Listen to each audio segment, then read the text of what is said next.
Yon mga masters, bali 8 videos, araw-araw tuwing umaga na po tayo mag-a-upload.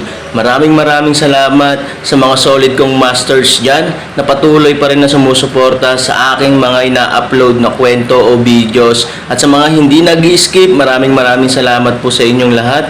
At mag-iingat po kayo palagi and God bless. Magandang gabi mga masters, bali ngayon po ay 8 videos po ma-upload ko po sa aking YouTube channel.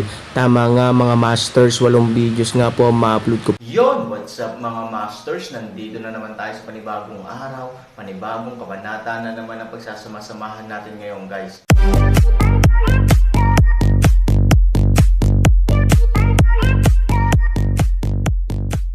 Bali mga masters, kung bago ka pa lang po sa aking YouTube channel, please click the subscribe button, lalong-lalo na po yung notification bell guys, para maging connected pa rin tayo sa isa't isa at maging updated kayo sa mga susunod ko pang video. Bali mga masters, bago natin umpisahan ng kwento ay mag-shoutout po muna tayo para sa mga solid nating tagapakinig. Shoutout kay Isagani Abelia, shoutout kay Ika Pablo. Yun na nga mga masters, no? Bali hindi na ito patagalin. In 3, 2, 1, let's go!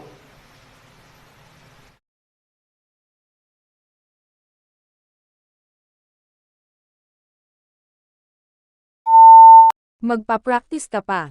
Ang matandang nagwawalis ng sahig ay ngumiti at bumagsak mula sa hangin. Humakbang siya sa Aaron at mukhang natulala. Siya smiles, ano ang itinuro niya sa iyo? Pumunta dito upang magnakaw ng mga guro. Ano ang itinuro mo sa kanya? Mukhang mabangis. 3,000 kakaibang paraan. Hindi mo ba naririnig iyon? Buhay at magpakailanman ang matandang walis ay tumawa. Alam ko, ang ibig kong sabihin. Ang gulong ng buwan ng apoy sa langit ay kumukuha ng araw at buwan ng langit at lupa, habang ang buhay at kawalang hanggan ay kumukuha ng espiritual na hininga ng buhay at kamatayan sa pagitan ng langit at lupa. Ang matandang walis ay ngumiti, kaya, ang kanyang kaliwang kamay ay maaaring masira, at ang kanyang kanang kamay ay maaaring muling magkatawang tao. Kaliwang kamay pagkawasak, kanang kamay muling pagkakatawang tao, napakawalang talo at abnormal, buhay, at ang kamatayan ay nasa kanilang sariling mga kamay. Miss Lu ay hindi mas mababa sa iyo sa talento. Itinuro ko lang siya saglit, at mauunawaan niya ang pagpapakilala. Naniniwala akong magiging lubhang kawili-wili kayong dalawa sa loob ng 3 araw. Kung ako sa inyo, pag-aaralan kong mabuti ang natutunan ko ngayon. Dahil doon, nagbago ang anyo ng matandang walis at nawala sa parehong lugar. Hinawakan ni Aaron ang kanyang ulo. Ano ang magiging napaka-interesante nila sa loob ng 3 araw? Tandang pananong tandang padamdam. Itinuro sa kanya ni Luruaksen. Ang gabi, isang lalaki at isang babae, sa liwanag ng buwan, ang hangin na parang sayawan, kanang kamay magpakailanman, ang isa sa buhay, puno ng kagalingan ng Han, 2-4, at sa wakas ay nabuo ang 4 na espiritu ng hilagang underworld gamit ang hanay ng mga espada ng Xuanyuan. Halos hindi niya ito makita. Sa ilalim ng liwanag ng buwan, ang matanda na nagwawalis sa sahig at ang 8 ligaw na libro ay nakahiga sa ilalim ng ambi, ng bahay na kawayan, tinatangkilik ang 2 figure ng silangan at kanluran. Totoo ang tunay na pangalan ng pamilya ni Lo. Kung hindi dahil sa isang babae, natatakot ako na siya na ang susunod na tunay na Diyos sa pamilya ni Lo. Ang 8 kaparangan na makalangit na aklat ay nagbuhos ng isang tasa ng tsaa sa nagwawalis na matandang lalaki. Nakatingin kay Luruaksen sa kanlurang hangin, hindi niya maiwasang mapabuntong hininga. Ang matandang nagwawalis sa sahig sa wala pang isang araw ay napag-aralan na niya ang pangkaraniwang buhay at walang hanggan ang kanyang talento ay hindi pa niya nakita ang mga sinaunang tao. Kahit na ito ay Aaron kumpara sa kanya, ang talento ay tila mas masahol pa. Tumawa ang matandang sweeper, ang Chanwo Moonwill ay ang paraan ng hegemonya, at ang buhay ay ang paraan ng kabutihan.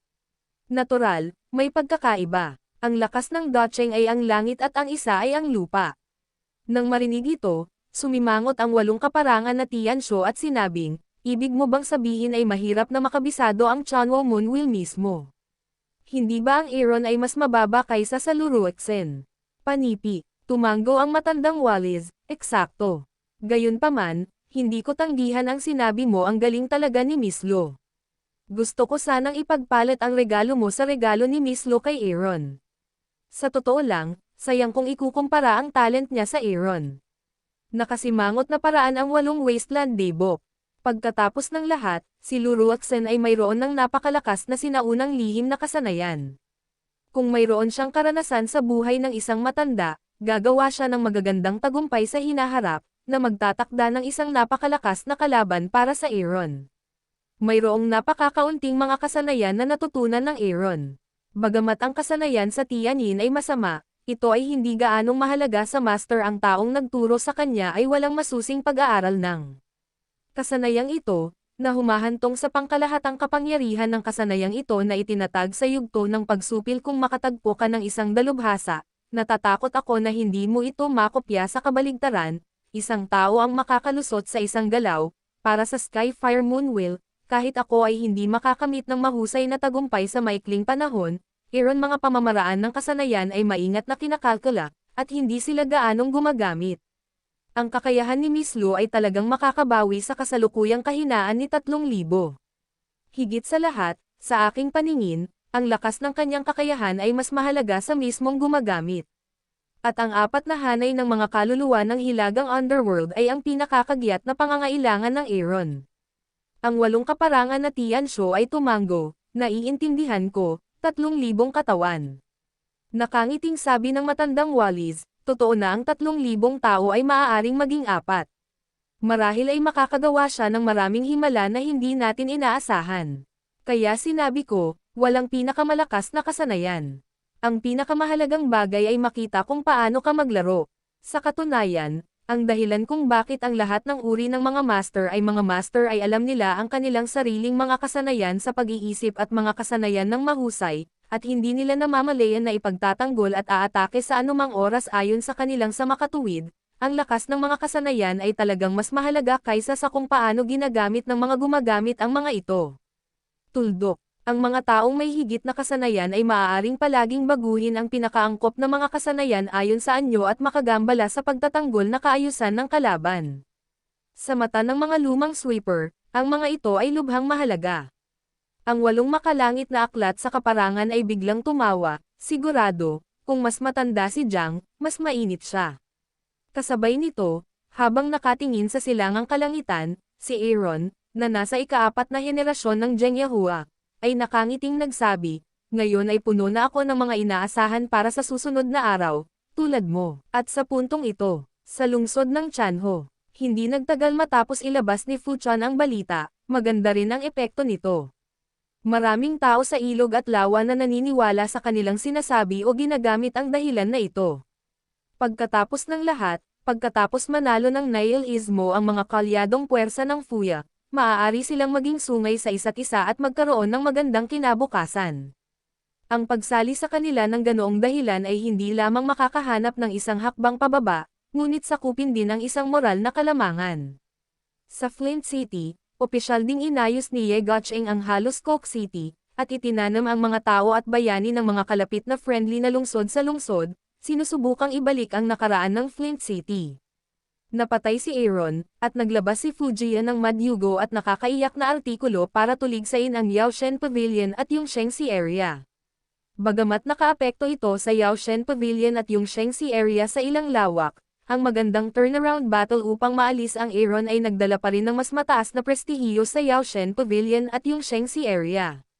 Lalo na si Ye Guocheng, na nagpahiya sa operasyon ng pamilya Ye sa Sao, kasama ang pagpapala ng kanyang katayuan. Ngayon ay ipinahayag niya na siya ay tumataas, at maraming tao sa Jiangho ang sumama sa kanya.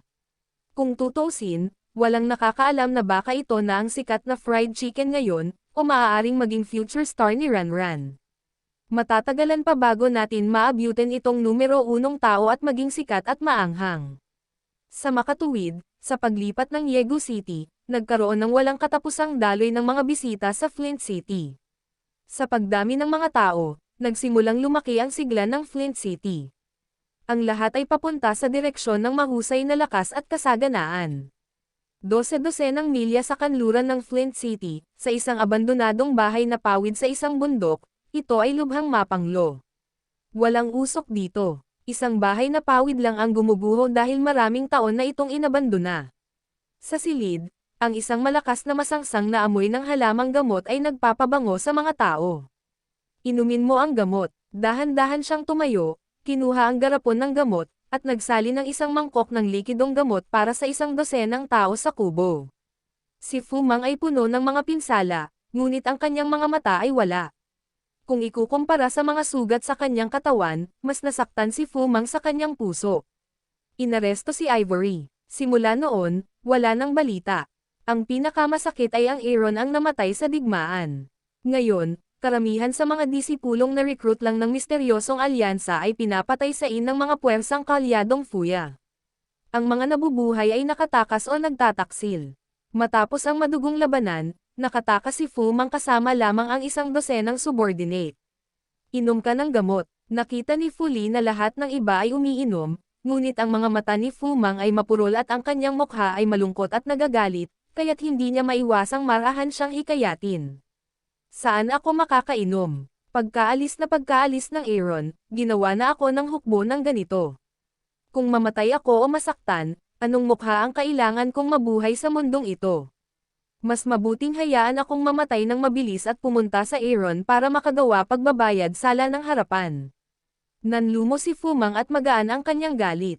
Fu Mang, kung mamamatay ka talaga, magsisisi ka sa Aaron. Hindi ko alam kung buhay o patay ang Aaron, pero maaaring hindi pa patay si Ivory. Alam mo kung paano sinabi sa amin ng Aaron bago siya namatay. Sinasabi ko sa iyo, panatilihin ang hiningang ito, at kung gusto mong mamatay, maaari mong iligtas si Ivory at mamatay muli, tulungan mong iwanan ang malamig na boses upang sumigaw ng paraan. Tulungang mag-iwan ng isang pagsaway, tulungan si Mang isang kagat, isang subo na ininom ang likidong gamot sa harap. Tama yan. Kung gusto mong mamatay, kailangan mong mamatay sa daan para iligtas si Ivory. Nga pala, hanggang kailan tayo mananatili dito? Sa oras na ito, nagtanong ang isang alagad. Tiningnan ni Fu Li si Fu Mang, at wala siyang sagot. Napabuntong hininga si Fu Mang, hindi ko alam, ngunit nang dumating ang mga magnanakaw ng aso ni Fuya, nakipag-appointment ako kay Bai Xiaosheng. Sinong makakalabas ng buhay ay maghihintay dito. Si Bai Xiaosheng, representante na pinuno ng alyansa, ay hindi alam ng disipulo kung ano ang sasabihin kaagad. Halos 2 araw na silang tumatakas, ngunit wala pa rin silang nakikitang mga kaalyado na bumalik, lalo na si Bai Xiaosheng, na nakasakay sa isang linlong. In 2 days, babalik na sana siya. Unless may nangyari sa kanya. Sa sandaling lumabas ang mga salita, ang buong kapaligiran ng bahay ay nahulog sa isang patay na katahimikan. Nagkunwaring kalmado si Fu Mang at sinabi sa malamig na boses, "Huwag kang magsalita ng kalokohan." Ngunit sa puso niya, halos kapareho niya ang alagad. Bakit hindi muna tayo bumalik sa Fairy Island? Pinayuhan ni Fu Li si Dao Fu Mang. Mayroon ding base camp sa Xianling Island. Ang pagtitipon ng mga puwersa upang muling maghanda para sa digmaan ay maaaring makapagligtas kay Ivory. Isang araw pa. Napabuntong hininga si Fu Mang na ayaw niyang maniwala na si Bai Xiaosheng sa Jiangho ay napatay din. Gusto niyang maghintay, kahit napakaliit ng pag-asa sa kanyang mga mata. Kung hindi tayo maghayganti, mamamatay tayong magkasama. Nagtakip ng ngipin si Fu Mang at binasag ang bowl sa harap niya. Para sa ganitong uri ng pag-uugali ni Fu Tian, galit na galit si Fu Mang at kinukuha ang lahat mula sa loob hanggang sa labas. Kung hindi dahil sa Aaron, tinulungan niya ang Ye Allied Army na sabihin na hindi niya alam na inookupahan na siya ng Drug God Pavilion at nasupil mula noon, nasaan siya ngayon. Gayunpaman, binigyan siya ng Aaron ng magandang kinabukasan, ngunit kinagat niya ang Aaron. Ang ganitong uri ng tao, huwag pumatay, ay hindi sapat upang pakalmayan ang panloob na galit. Para kay Fu Mang, bukas ay isang mahalagang araw. Para sa Aaron, bukas ay magiging isang napakahalagang araw din. Anong mangyayari bukas? Yun na nga mga masters, no? Bali panibagong kabanata na naman yung natapos natin ngayong gabi. Muli, maraming salamat po.